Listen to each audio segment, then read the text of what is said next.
नमस्कार, सूचना सूत्र में आपका स्वागत है। मैं हूं अरविंद त्रिवेदी। हमारी कोशिश रहती है कि देश दुनिया की टॉप 10 खबरों से आपको परिचित कराया जाए, ताकि आप कम से कम समय में वो महत्वपूर्ण खबरें जिससे अवेयर रहना, जिनके बारे में जानकारी रखना कहीं ना कहीं हमारे लिए बहुत अच्छा भी रहता है, जरूरी भी होता है। तो आज की टॉप 10 खबरें क्या हैं, हम आपके साथ साझा करते हैं। थोड़ा सा समय निकालिए बस। सबसे पहले बात करेंगे विकास कार्यों की, जिसके अंतर्गत है लखनऊ और कानपुर का जो एक्सप्रेसवे है, वहां पर एक तरह से क्रांति हुई है, क्योंकि लखनऊ और कानपुर के बीच की दूरी अब मात्र 35 से 40 मिनट में पूरी हो सकती है।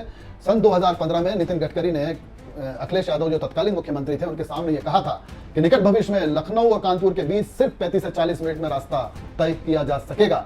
तब लोगों ने इसे सिर्फ एक मजाक समझा था या कुछ ज्यादा उम्मीद कर लेना समझा था, लेकिन उसे करके दिखा दिया आज 2026 के इस महीने में। तो नई एक्सप्रेसवे अत्याधुनिक तकनीक, बेहतर कनेक्टिविटी, तेज व्यापार, नए रोजगार और उन्नत सुरक्षा सुविधाओं के साथ विकास को नई गति दे रही है। पर्यावरण संरक्षण के लिए पेड़ों का जो पुनर्स्थापन होता है, जिसमें पेड़ हम जड़ के साथ उखाड़ते हैं और उसको फिर कहीं लगाते भी हैं, इस तरह की एक तकनीक का उपयोग किया जाता है। इस परियोजना की यह विशेषता रही कि इन पेड़ों को पुनर्स्थापित किया गया।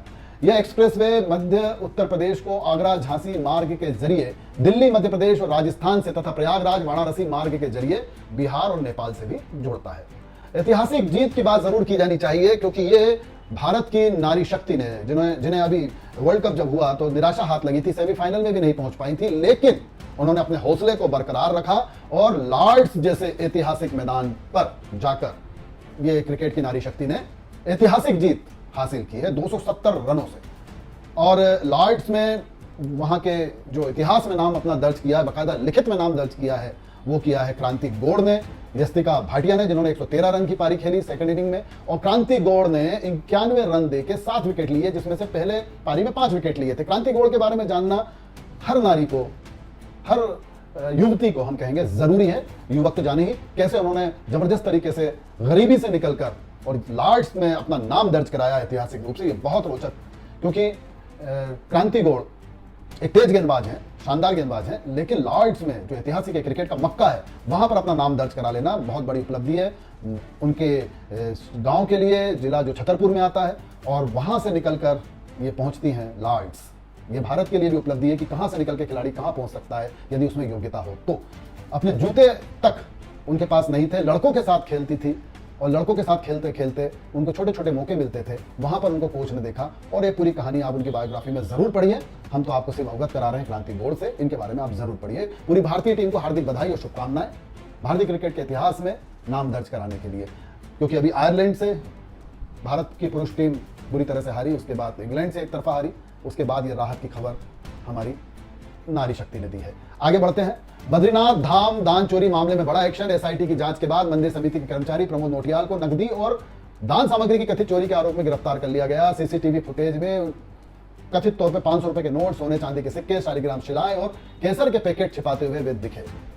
कई मंदिरों तक अब जांच की आंच पहुंच रही है। जितने लालची तत्व हैं वो सबसे बड़े नास्तिक हम मानते हैं। धर्म के नाम का उपयोग अपने स्वार्थ के लिए वो करते हैं, और ऐसे लोगों को अब सजा मिलते रहना चाहिए, ताकि आगे का मार्ग श्रद्धा का जो है वो सुगम हो सके। गुरुग्राम द्वारका एक्सप्रेसवे के एयरपोर्ट टनल में आज एक कार में आग लगने से टनल धुएं से भर गई। दृश्यता कम होते ही वाहनों के टनल के बाहर का रास्ता रोक दिया गया और स्वचालित अग्नि सुरक्षा प्रणाली ने तुरंत स्प्रिंकलर चालू कर दिए।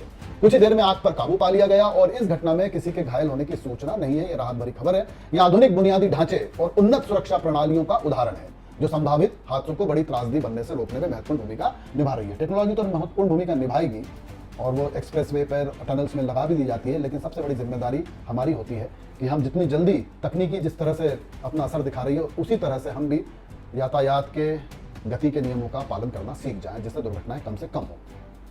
अब अभी मुक्तेश्वरानंद, हम जानते हैं अभी मुक्तेश्वरानंद उत्तराखंड के जोशी मठ के ज्योतिर्मठ के शंकराचार्य हैं। हालांकि अभी ये मामला विचाराधीन है कोर्ट में। वो स्वयं को अपना शंकराचार्य बतलाते हैं, 46वें शंकराचार्य, और वो भाजपा पर गंभीर आरोप लगाते हुए कहा कि यह पार्टी ढोंगियों की पार्टी है। उन्होंने दान में गड़बड़ी और जमीन से जुड़े मामलों को लेकर प्रधानमंत्री नरेंद्र मोदी पर भी आरोप लगाए। उन्होंने बद्रीनाथ मंदिर को लेकर भी टिप्पणी की और इसे लेकर सवाल उठाए। यह बयान उस समय आया है जब वह हाल ही में अखिलेश यादव के साथ नजर आए थे। चलिए आगे बढ़ते हैं। अब बात करते हैं अंतर्राष्ट्रीय स्तर पर रूस यूक्रेन युद्ध के बीच रूसी राष्ट्रपति व्लादिमीर पुतिन से जुड़ा एक कथित बयान। मजा आ रहा है दोस्तों, चर्चा में है। रूस ने एक वीडियो जारी किया है जिसमें दावा किया है कि यूक्रेन के जापोरिज्या क्षेत्र के ओरिखोवे कस्बे पर FAB 3000 ग्लाइड बम से हमला किया गया। बताया जा रहा है कि इस भारी गाइडेड बम में लगभग 1.4 टन विस्फोटक मौजूद था। रूस के दावे के अनुसार इसे लगभग 40 किलोमीटर दूर उड़ रहे एक विमान से ग्लाइड किट की मदद से छोड़ा गया। और फिर उन्होंने कहा मजा आ रहा है दोस्तों, युद्ध में किसी को भी मजा नहीं आ सकता, युद्ध में कहां से मजा आ सकता है। दुनिया चिंतित है और बड़ी बड़ी शक्तियां, हस्तियां सिर्फ वो जो चाहती हैं उस टारगेट को पूरा करने में लगी है, दुनिया कितनी भी पीछे चली जाए। तेल और गैस एक बार फिर महंगे। अमेरिकी राष्ट्रपति डोनाल्ड ट्रंप से जुड़ा एक बयान सोशल मीडिया पर चर्चा में है, जिसमें उन्होंने कथित तौर पर कहा कि अमेरिका हॉर्मुज जलडमरू मध्य को अपने नियंत्रण में रखेगा और उसका संचालन भी करेगा। कथित बयान में यह भी कहा गया है कि अमेरिका इस जलडमरू मध्य का जो हॉर्मुज का स्टेट ऑफ हॉर्मुज जो हम कह रहे हैं वहां गार्जियन एंजेल बनेगा और इसके बदले भुगतान लिया जाएगा, मतलब वसूली होगी यहां से भी। बयान के अनुसार अमेरिका ने पिछले 50 वर्षों तक इस जलडमरू मध्य की सुरक्षा बिना किसी लाभ के की। साथ ही कथित तौर पर यह दावा भी किया कि वहां से गुजरने वाले जहाजों पर 20% टोल शुल्क लिया जाएगा। एस जयशंकर की बात करें तो भारत ने UNSC सीट के लिए अभियान शुरू कर दिया है। यूनाइटेड नेशन में हमारी जो स्थिति है उसको स्ट्रांग करने की दिशा में फिर एक बार भारत ने कोशिशें शुरू कर दी हैं। भारत ने 2028-29 के कार्यकाल के लिए संयुक्त राष्ट्र सुरक्षा परिषद की सीट हेतु औपचारिक रूप से अपनी दावेदारी पेश कर दी है। नई दिल्ली अपनी वैश्विक कूटनीतिक पहुंच को और मजबूत कर रही है। भारत अंतर्राष्ट्रीय मंच पर अपनी भूमिका और प्रभाव बढ़ाने की दिशा में आगे बढ़ रहा है। यह अभियान वैश्विक नेतृत्व में भारत की सक्रिय भागीदारी को दर्शाता है। यूनाइटेड नेशन में स्थायी सदस्यता को लेकर भारत को अच्छा खासा समर्थन भी मिल रहा है। कई देश इस हक में है, बाकायदा समय समय पर बयान भी जारी करते हैं कि भारत को उसकी भौगोलिक स्थिति देखते हुए, जनसांख्यिकीय स्थिति देखते हुए और अभी जिस तरह से वो पूरी दुनिया में भारत के लोग अपना काम कर रहे हैं, कला कौशल दिखा रहे हैं, तकनीकी कौशल दिखा रहे हैं, इन सब चीज़ों को देखते हुए भारत एक बहुत मजबूत दावेदार है यूनाइटेड नेशन में स्थायी सदस्यता के लिए। तो इस दिशा में आगे बढ़ रहे हैं भारत के विदेश मंत्री डॉक्टर सुब्रमण्यम जयशंकर। तो ये अपने आप में हम कह सकते हैं कि आने वाले वक्त में ये साबित होगा कि प्रधानमंत्री नरेंद्र मोदी इतने बड़े पैमाने पर पूरे देश की 80 से ज़्यादा देशों की यात्रा वो कर चुके हैं अपने प्रधानमंत्रित्व काल में।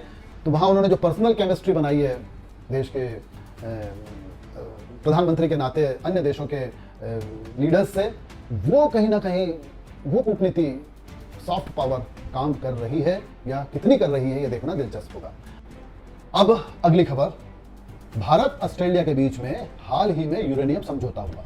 अब इस समझौते को लेकर भी विश्लेषक चिंता जताने लगे हैं और सबसे पहले अमेरिका के विश्लेषक आ गए।